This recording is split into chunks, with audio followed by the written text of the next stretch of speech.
తెలంగాణలోని అన్ని వృత్తి విద్యా కాలేజీలు నిరవధిక బంద్కు వెళ్తున్నాయి. ఫీజు రీయింబర్స్మెంట్ బకాయిల్లో కేవలం 300 కోట్లు ఇచ్చారని, 900 కోట్లు దీపావళికి ఇవ్వాలని అడిగినా ప్రభుత్వం పట్టించుకోలేదన్నారు. పైగా తమపై విజిలెన్స్ విచారణ అంటూ బెదిరింపులకు పాల్పడుతోందన్నారు ప్రైవేటు ఉన్నత విద్యాసంస్థల చైర్మన్ రమేష్ బాబు. ప్రభుత్వం రేపటిలోగా నిర్ణయం తీసుకోకపోతే ఎల్లుండి నుంచి బంద్ తప్పదన్నారు. బంద్ సమయంలో జరిగే ఎగ్జామ్స్ కూడా వాయిదా వేయాలని కోరుతున్నామన్నారు. ఈ నెల 6న 1,00,000 మందితో కాలేజ్ స్టాఫ్ సిబ్బందితో కలిసి సమావేశం ఏర్పాటు చేస్తామన్నారు.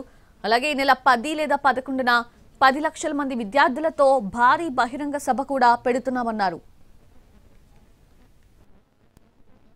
ఇటువంటి విజిలెన్స్ ఇన్స్పెక్షన్స్ ఎన్ని పెడతామని బెదిరించినా కూడా, ఏ రకమైనటువంటి వాళ్ళు మమ్మల్ని భయభ్రాంతులకు గురి చేసినా కూడా, కళాశాలకు కనుక డబ్బు ఇవ్వకపోతే కళాశాలలో ఉన్నటువంటి అధ్యాపకులకు ఇతర సిబ్బందికి మేము సాలరీస్ ఇవ్వలేము. కాబట్టి ఆ ఇవ్వలేని పరిస్థితులలో కళాశాలలో ఉన్నటువంటి అధ్యాపకులు ఇతరత్ర వారందరూ కూడా మాకు నోటీసులు ఇచ్చారు. కాబట్టి అవన్నిటిని దృష్టిలో పెట్టుకొని 3rd నుంచి నిరవధికంగా రాష్ట్రంలో ఉన్నటువంటి ఇంజనీరింగ్, ఫార్మసీ, నర్సింగ్, లా కాలేజెస్, MBA, MCA కళాశాలలు, డిగ్రీ కళాశాలలు, తర్వాత B.Ed అండ్ M.Ed కళాశాలలు, పాలిటెక్నిక్స్, ITIs అన్ని కళాశాలలు రాష్ట్రంలో నిరవధికంగా మూతపడతాయని చెప్పేసి ఇందు మూలంగా మీకు చెప్పడం జరుగుతుంది.